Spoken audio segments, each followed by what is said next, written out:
नमस्कार, आप देख रहे हैं न्यूज 21 और मैं हूं आपके साथ हर्षदा जोशी। आज दुनिया दो तरफ धड़ों में बटी हुई नजर आती है। एक तरफ पश्चिमी देशों का 1970 से बना G7 संगठन और दूसरी तरफ विकासशील देशों का 2009 में बना ब्रिक्स नाम का संगठन। ब्रिक्स का हाल ही में रूस के काजान में 2 दिनों का सम्मेलन संपन्न हुआ, जिसमें बहुत से ऐसे कदम उठाए गए जिससे विकासशील देशों की विकास की गति में तेजी आए और साथ साथ दुनिया में विकसित देशों के एक छात्र राज को चुनौती दी जा सकती है। अपने नए स्वरूप में ब्रिक्स विश्व की 40% मानवता और लगभग 30% अर्थव्यवस्था का प्रतिनिधित्व करता है। पिछले 2 दशकों की अगर बात करें तो ब्रिक्स ने कई उपलब्धियां हासिल की और आने वाले समय में ये संगठन वैश्विक चुनौतियों का सामना भी करने के लिए और अधिक प्रभावी माध्यम बनकर उभरेगा।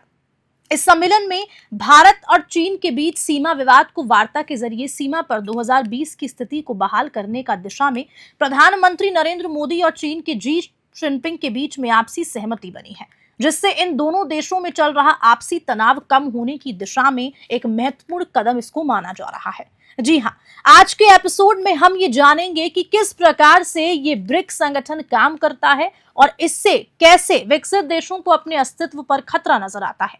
ब्रिक्स को लेकर न्यूज 21 के एडिशनल डायरेक्टर संजीव पाराशर ने अपने विचार रखे और आप भी सुनिए उन्होंने क्या कुछ कहा।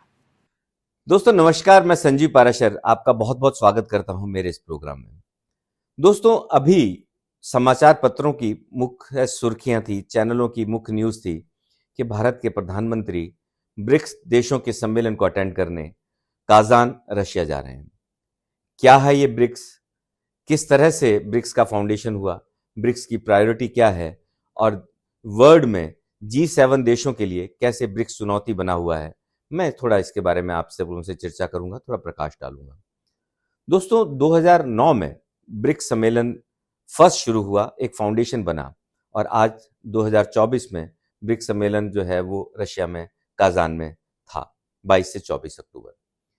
दोस्तों हम आम हिंदुस्तानी जहां उलझे हुए हैं रोज के चुनावों में, रोज की चर्चाओं में, कभी यहाँ चुनाव कभी वहां चुनाव, वहां पर देश की राजनीतिक, देश की अर्थव्यवस्था और देश की विदेश नीति के बारे में भी जानना हमें बहुत जरूरी है, क्योंकि हम जब ग्रो करते हैं, बहुत से विदेश, बहुत से जो दूसरे कंट्री ये नहीं चाहते कि विकासशील देश लगातार ग्रो करें और उन विकसित देशों के बराबर आ जाएं, क्योंकि भारत एक विकासशील, बहुत तेजी से बढ़ता हुआ विकासशील देश है।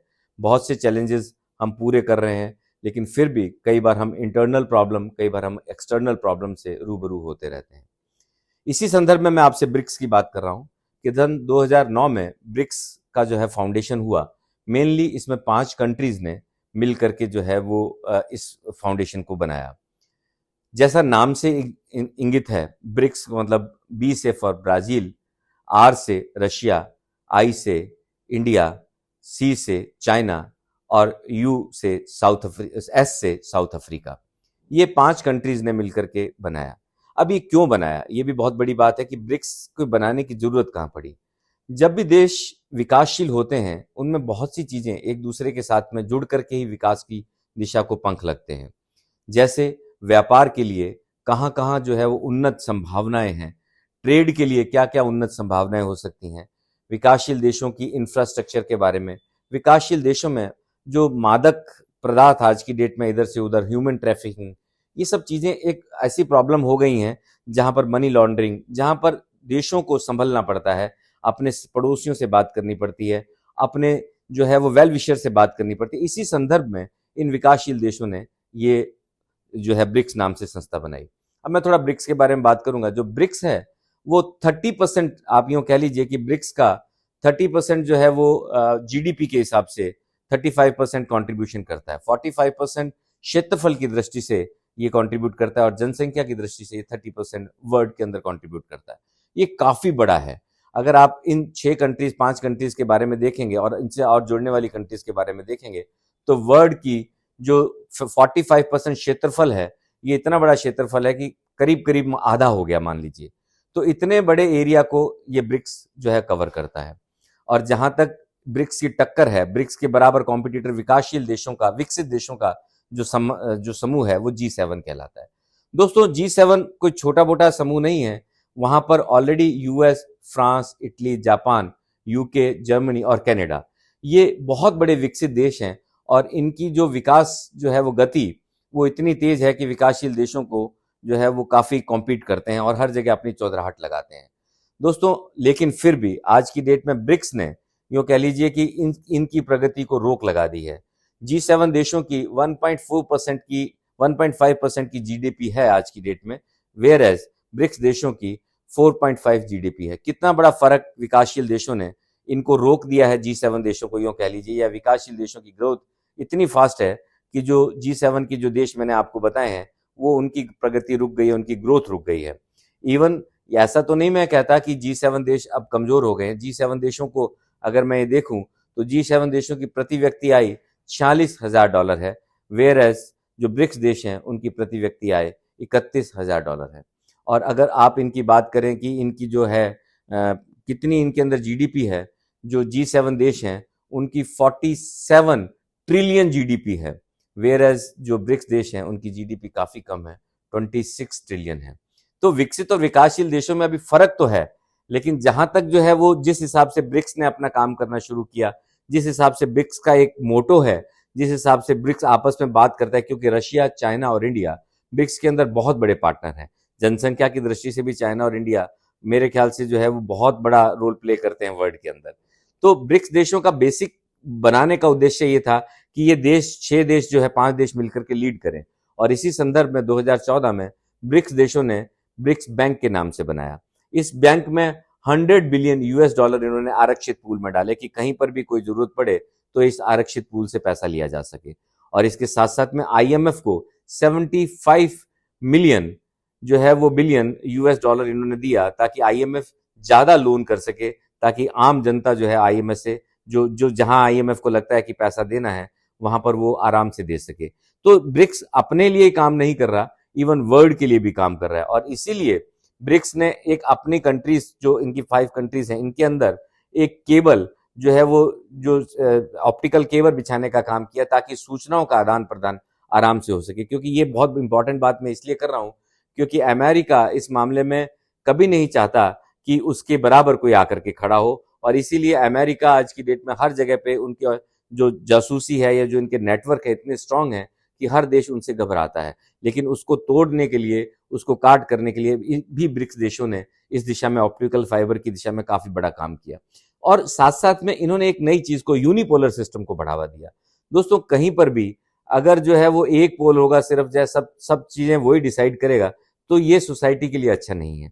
और इसीलिए ब्रिक्स सम्मेलन, जब ब्रिक्स लोग बने, ब्रिक्स के अंदर सम्मेलन में लोग शामिल हुए, तो इन्होंने यूनिपोलर सिस्टम को बहुत बड़ा बढ़ावा दिया। क्योंकि अमेरिका को एक रिपोर्ट में कहा गया कि ये जो है वो सिस्टम चलेगा नहीं, क्योंकि जलने वाले, या यूं कह लीजिए कि जिनके कंपटीशन में लोग आ जाते हैं, उनको लगता है कि जो चाइना है वो 40% जो है इसमें कंट्रीब्यूट कर रहा है और चाइना का अधिकार सदा रहता है।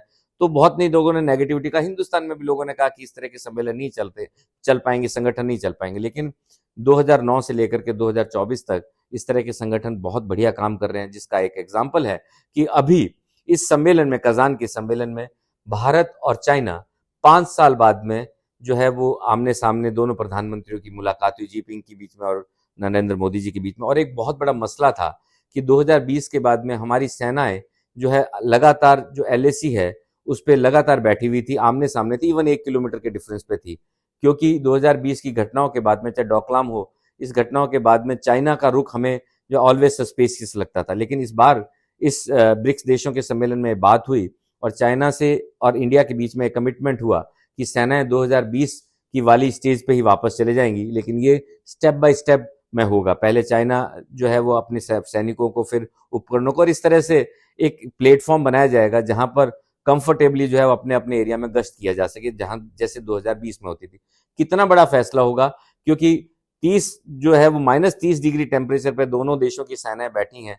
कितना ज्यादा जो है देशों का धन लग रहा है, कितनी जो है मैन पावर लग रही है। और उसके साथ साथ में अगर ये देश एक ब्रिक्स देशों के अंडर द बैनर ऑफ काम करते हैं, तो दोनों देशों को शांति की दिशा में, ग्रोथ की दिशा में बहुत बड़ा जो है वो आगे आने वाले दिनों में रास्ता खुलेगा। दोस्तों एक और बड़ी भारी प्रॉब्लम है कि इन देशों की करेंसी क्या होगी। क्योंकि आज की डेट में वर्ल्ड में जो डॉलर है, US डॉलर है, बेसिक करेंसी जो है वो उसी का ही बोलबाला चलता है। इवन दो चाइना जो है वो बहुत बड़ा जो है वो ये चाहते हैं कि चाइनीज करेंसी जो है वो इन ब्रिक्स देशों की जो है वो एक बेसिक करेंसी बने, ताकि आदान प्रदान इसी जो है वो करेंसी में किया जा सके।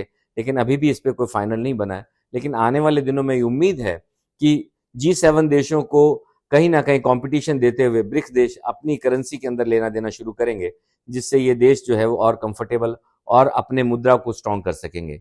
तो ये मैं पॉलिटिकल दृष्टि से बात करूं, मैं सामाजिक दृष्टि से बात करूं, क्योंकि हम हर बार जब कभी भी एक ग्रुप में डिस्कशन होता है कि भारत ने जो 63 के बाद 62 के बाद अपनी जमीन जो है जो चाइना उसमें कवर कर गया था वो हम लोग नहीं ले पाए, ऐसा नहीं है दोस्तों।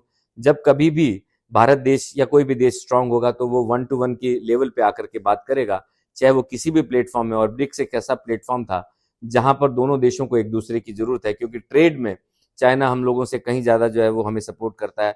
चाइना की जो है वो हम लोग बहुत सी चीजें जो है वो आयात करते हैं, तो ट्रेड भी बहुत जरूरी है, दोस्ती भी चलती रहनी चाहिए और अपनी साथ साथ में जो ताकत है वो भी बढ़ती रहनी चाहिए। और भारत में जो इन दिनों में ग्रोथ आ रही है बिजनेस में, वो अपने आप में आने वाले दिनों में दुनिया के अंदर जो है वो दुनिया को लोहा मनवाएगी, ऐसी हर भारतीय को उम्मीद है। ये छोटी सी बात मैंने आपसे की, G7 ब्रिक्स का फाउंडेशन कौन कौन से कंट्रीज हैं, तो आप लोगों को डेफिनेटली कुछ और प्रकाश मिला होगा, कुछ और जो है आप लोगों को सोचने के लिए जो है वो एक डायमेंशन मिला होगा। मैं इसी उम्मीद के साथ अगले अंक में फिर आपसे मुलाकात करूंगा। धन्यवाद। Good night. Thank you.